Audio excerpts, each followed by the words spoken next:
clásico no es un libro, lo repito, que necesariamente posee tales o cuales méritos. Es un libro que las generaciones de los hombres, urgidas por diversas razones, leen con previo fervor y con una misteriosa lealtad. Bueno, este es los temas de la literatura, programa 0 o programa 1000. El inagotable Borges. El inagotable Borges con su definición de lo clásico. Bueno, acá estamos. Un gusto para que hayan venido y que estén acá escuchándonos en este podcast que hacemos con Gabriel Landoni. Bueno, trajimos a Borges como excusa. Vamos a hablar de libros, de literatura, de clasicismo y de un montón de cosas más, de poesía, como inicio a este evento que después vamos a contar un poco más de qué se trata. ¿Cómo andás, Gabriel? Bien, ¿cómo estás, Alberto?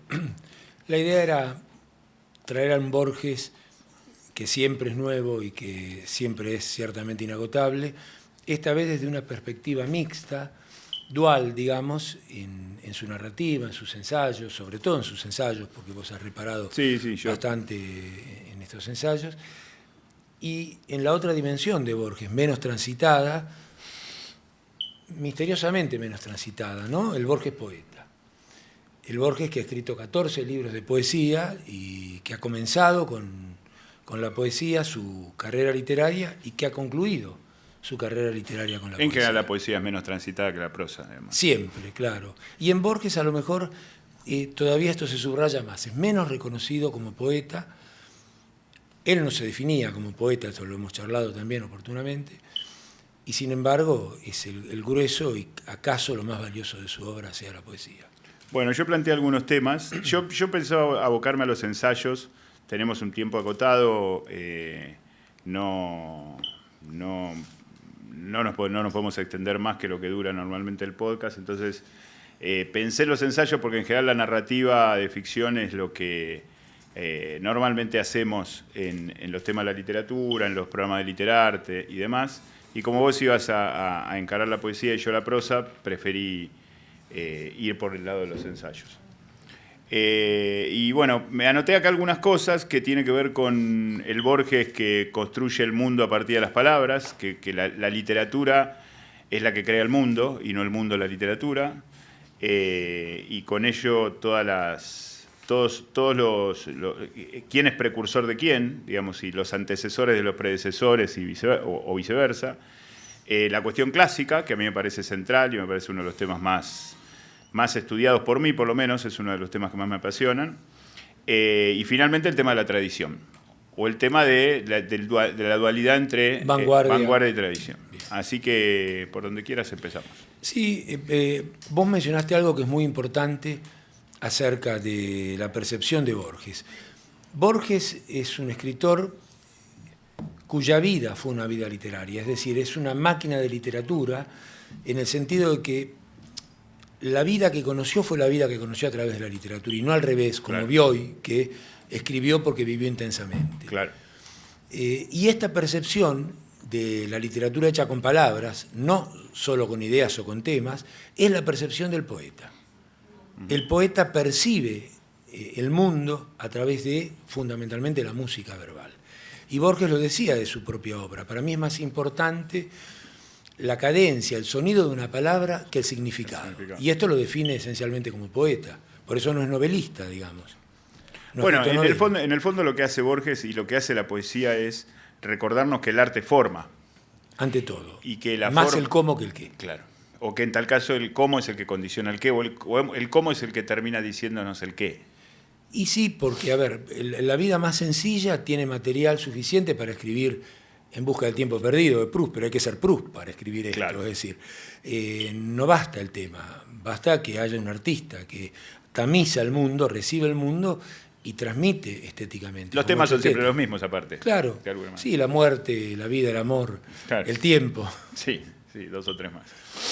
Bueno, ¿querés arrancar con...? Vamos con el tema de la poesía. Bueno, me gustaría hacer una aclaración que vale la pena. Borges escribe, para a lo mejor los que no lo tienen muy presente, 14 libros de poesía. 3 en su temprana juventud.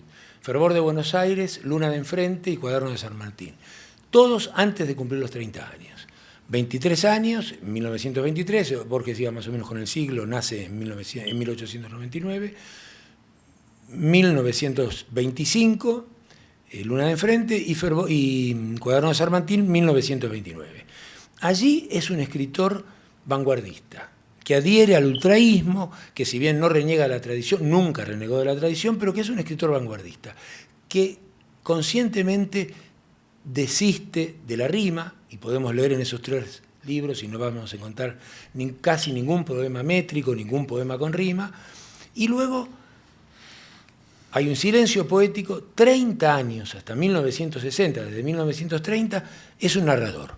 Escribe todo el grueso de su obra de ficción y sus ensayos. Y recién en El Hacedor, 1960, 30 años después, es un libro mixto en el que comulga prosa y poesía, comienza nuevamente a escribir poesía y allí escribe los otros 10 libros de poesía que siguen, donde ya es un escritor canónico, no un escritor vanguardista, donde nos perpetúa la rima, la métrica, donde escribe sonetos clásicos, casi al estilo del siglo XIX o del principio del siglo XX. Bien. Y aquí hay una evolución importantísima, es decir, esto que tampoco se advierte. Borges siempre fue Borges, pero un Borges es el Borges de Fervor de Buenos Aires y otro Borges es el Borges que viene en los libros posteriores, ¿no? Sí, es increíble cómo Borges define lo clásico de diferentes maneras. Yo leí una definición de un texto muy corto que se llama Sobre los clásicos, de 1952, que está en Otras Inquisiciones, este libro de ensayos que publicó en la mitad más o menos de su obra, pero también él mismo se va definiendo poniéndose en ese lugar canónico. O sea, el clásico es ese previo fervor y esa misteriosa lealtad, es ese canon, es aquello que da clase, es aquello por lo que se enseña. Cuando enseñamos, nosotros que somos docentes, enseñamos a partir de lo clásico, claro, no a partir de lo que rompe con lo clásico. Pues, ¿cómo se transmitiría, claro, la ruptura, digamos? Tal cual. Claro. Pero él también es consciente de eso, habiendo hecho ese recorrido y sabiendo nosotros que en el arte es constante la vanguardia, clasicismo, es decir, que se rompe para volverse a acomodar, es como... pero me interesa mucho esta idea del canon porque Borges termina siendo un escritor clásico, siendo absolutamente único. Es único porque en realidad él crea, si se quiere, una forma de literatura es influido, primero reniega del modernismo con el ultraísmo, luego está profundamente influido por el modernismo, pero no es un escritor del modernismo. El modernismo escribió prácticamente con todo el diccionario. Borges es un escritor que hace una economía de recursos, que no es pobreza, que esto cabe aclarar, es menester la riqueza para ser austero. Claro. La pobreza es pobreza, la austeridad es una virtud, la pobreza es una desgracia. Bueno, sí. Borges es un escritor austero, un escritor que talla en mármol, al que no le sobra una letra, una palabra, una coma. Y esta austeridad, que también sufre una evolución, o es parte de una evolución, va desde esta segunda etapa poética de Borges, desde 1960 hasta 1985, con su último libro de poesía y su último libro, Los Conjurados, también atraviesa una evolución. Desde una, en sus propias palabras, vana erudición, podemos citar La Noche Cíclica, poema de uno de sus libros de 1960 y tantos, donde él dice: lo supieron los arduos alumnos de Pitágoras, los astros y los hombres vuelven cíclicamente, los átomos fatales crearán la Afrodita de oro, los tebanos, las ágoras, en edades futuras, oprimirá el centauro con el casco solípedo, el pecho de la pita, cuando Roma sea polvo, gemirá en la infinita noche de su palacio, fétido el minotauro. Y sigue, ¿no? Volverá cada noche de insomnio minuciosa. Para comprender el mensaje de ese poema hay que leer filosofía griega antigua, los presocráticos, mitología griega, historia, matemáticas, porque la fracción periódica de Pitágoras. Es decir, hay que tener en realidad un conocimiento y una erudición que hacen difícil el acceso a ese poema. En el final, en su último libro, Los Conjurados, Cristo en la cruz, los pies tocan la tierra, los tres maderos son de igual altura, Cristo no está en el medio, es el tercero. la negra barba pende sobre el pecho, el rostro no es el rostro de la lámina, y termina diciendo, ya se ha muerto, anda una mosca por la carne quieta, ¿de qué puede servirme que aquel hombre haya sufrido si yo sufro ahora? Y este poema lo comprende cualquiera, no es menester haber recorrido ni la filosofía griega antigua, ni la mitología, ni la teología, finalmente. Lo comprende cualquiera. Ahí se limpia Borges, en el final de su vida, de esa vana erudición, que él reconoce como vana erudición, y él dice, yo tenía otro concepto de la literatura cuando era joven, quería abrumar al lector con la erudición, hoy no, hoy comprendo que la poesía es otra cosa, va al hueso, vuelve casi a ese principio, asumiendo la tradición con un escritor con una conciencia enciclopédica, por supuesto, y una gran madurez literaria, pero vuelve a limpiar la obra y vuelve al hueso de la poesía y termina siendo ahí casi de nuevo, asumida la tradición, un vanguardista. Bueno, con los cuentos pasa algo similar. Los últimos 2 libros de cuentos de Borges, El informe de Brody de 1970 y el libro de arena, me confundo con El hombre de arena, el cuento de Hoffman, de donde Borges le roba un poco el título. El libro de arena de 1975 son 2 libros de cuentos que alternan estas 2 líneas de Borges, lo fantástico y el coraje, la biblioteca del padre con el salvajismo de la herencia de la madre, pero son mucho más ascéticos, mucho más simples en apariencia, mucho más despojados de la complejidad de Tlön, del jardín de los senderos que se bifurcan, de la biblioteca de Babel y de todos los primeros cuentos que son extraordinarios. Pero hay también una cosa de pulir. Digamos, no le faltaba una coma antes y no le falta ahora. No es que hizo un recorrido en donde fue mejorando. Mejoró, exacto. Claro, Borges no mejoró. Eso es lo interesante. Borges mutó sin mejorar, porque es inmejorable. Sí. Y hay algo que quiero subrayar de lo que acabas de decir vos, es decir, en apariencia más simple. Porque en Cristo en la cruz, la profundidad del poema, no es que Borges construye un poema simple, no es que un escritor, no es que la vana erudición es ser un ignorante, todo lo contrario, es que esa erudición no aparezca en la superficie del poema, ni del texto, que sustente la obra, pero que no sea una dificultad o un ripio en la lectura. Borges siguió siendo un escritor enciclopédico y todo su conocimiento, toda la enciclopedia y toda la sabiduría está en Cristo en la cruz. Porque es mucho más difícil ser simple que ser complejo. Bueno, quiero decir, ¿no? Entre los cuentos del informe de Brody, este libro de 1970, hay un cuento que se llama El Encuentro, que en realidad es el encuentro de 2 espadas, no sé si lo recordás, sí.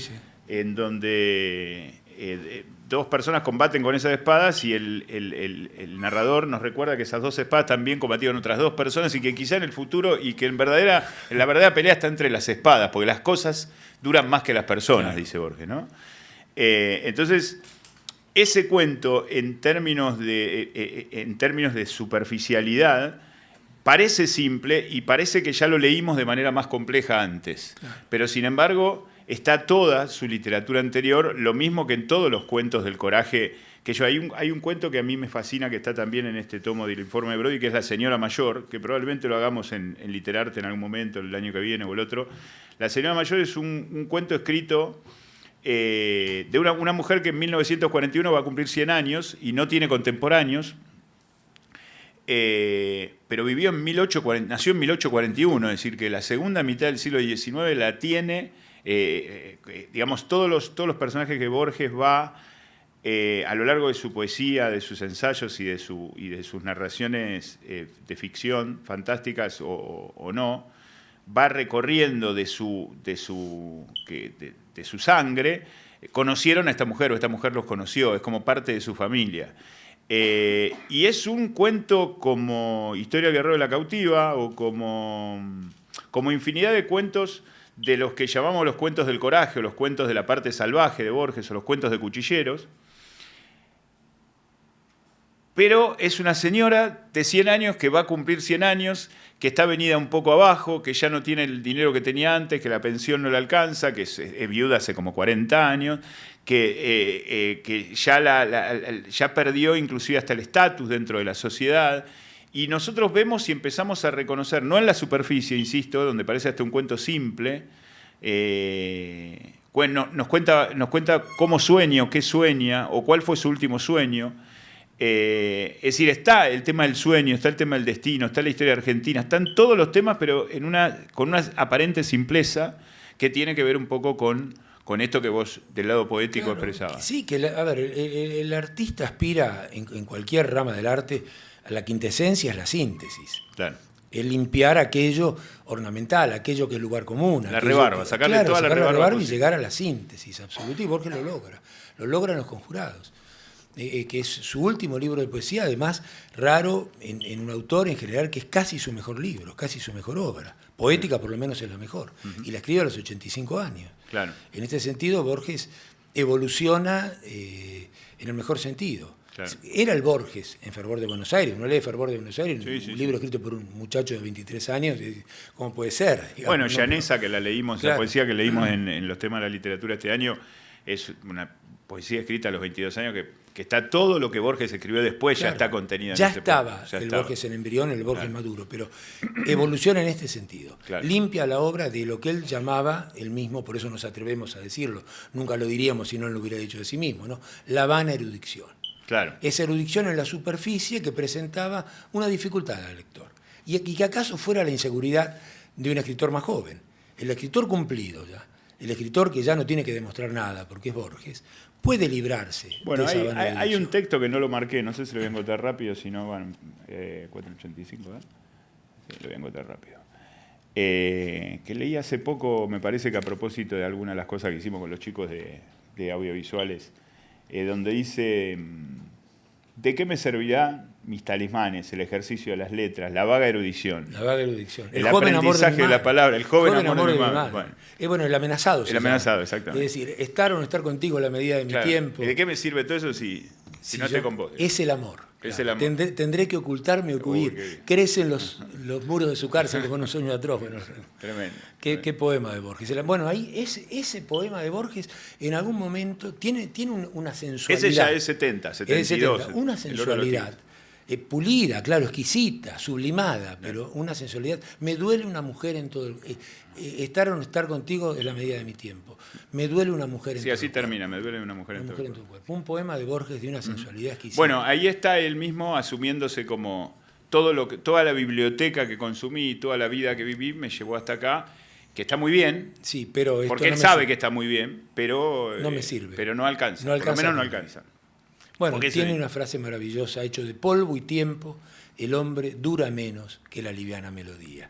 Claro. Hecho de polvo y tiempo, el hombre dura. Y esto relativiza absolutamente. Bueno, esto de las cosas duren más que las personas. Claro. O un destino no es mejor que otro cuando en Isidoro Cruz. Porque es fatal. Porque siempre es fatal. Porque siempre es fatal, claro. Tal cual. Bueno, yo iba a leer este texto, pero lo pensaba dejar para el final, no sé si ya estamos, me parece que ya estamos. No sé si vos querés leer algo No, léelo y hacemos algún comentario después. Bueno, este es un texto del Hacedor, libro de 1960 que recién Gabriel nombró, que se llama Borges y yo, y donde se ve, para mí es un texto bisagra del primer Borges respecto al último Borges, al segundo Borges. Es el texto donde se hace manifiesto un poco todos los temas que él sabía que tenía, que tocaba, que trataba, y donde aparece esta cuestión elemental que se ve en toda su obra, desde su primer poema hasta su último poema, que es el tema del doble, de la duplicidad. Borges y yo. Al otro, a Borges, es a quien le ocurren las cosas. Yo camino por Buenos Aires y me demoro, acaso ya mecánicamente, para mirar el arco de un zaguán o la puerta cancel. De Borges tengo noticias por el correo y veo su nombre en una terna de profesores o en un diccionario biográfico. Me gustan los relojes de arena, los mapas, la tipografía del siglo XVIII, las etimografías, el sabor del café y la prosa de Stevenson. El otro comparte esas preferencias, pero de un modo vanidoso, que las convierte en atributo de un actor. Sería exagerado afirmar que nuestra relación es hostil. Yo vivo, yo me dejo vivir, para que Borges pueda tramar su literatura. Y esa literatura me justifica. Nada me cuesta confesar que ha logrado ciertas páginas válidas. Pero esas páginas no me pueden salvar. Quizá porque lo bueno ya no es de nadie, ni siquiera del otro, sino del lenguaje o de la tradición. Por lo demás, yo estoy destinado a perderme, definitivamente, y solo algún instante de mí podrá sobrevivir en el otro. Poco a poco voy cediéndole todo, aunque me consta su perversa costumbre de falsear y magnificar. Spinoza entendió que todas las cosas quieren perseverar en su ser. La piedra eternamente quiere ser piedra y el tigre un tigre. Yo he de quedar en Borges, no en mí, si es que alguien soy. Pero me reconozco menos en sus libros que en muchos otros y que en el laborioso rasgueo de una guitarra. Hace años yo traté de librarme de él y pasé de las mitologías del arrabal a los juegos con el tiempo y con lo infinito. Pero esos juegos son de Borges ahora y tendré que idear otras cosas. Así, mi vida es una fuga y todo lo pierdo y todo es del olvido o del otro. No sé cuál de los dos escribe esta página. Bellísimo texto de Borges. ¿Eh? Sí. Siempre vivía en esa tensión entre su vida humana y la obra, porque su vida fue una vida literaria, esencialmente. Borges, lo que los conocían y lo veían en los últimos años de su vida, ya ciego, por supuesto, leía de memoria, estaba constantemente en voz baja, rumoreando sus lecturas de memoria. Es decir, metido en ese mundo, hacia adentro, entre los clásicos, entre los grandes libros y bueno. Bueno, Gabriel, vamos a ir cerrando. Agradecemos la presencia de todos acá en acá con nosotros. Antes de cerrar el podcast, quiero dar inicio formal a este evento, dedicándolo a la memoria de nuestra querida escritora Andrea Seligson, que están acá sus hijos y que después vamos a leer algunas cosas de ella. Y bueno, presentar a los... Ahora seguimos con música, como dice el programa, después vamos a leer algunas cositas y vamos a seguir adelante con esto. Gracias. ¿Sí? Gracias por la atención, gracias.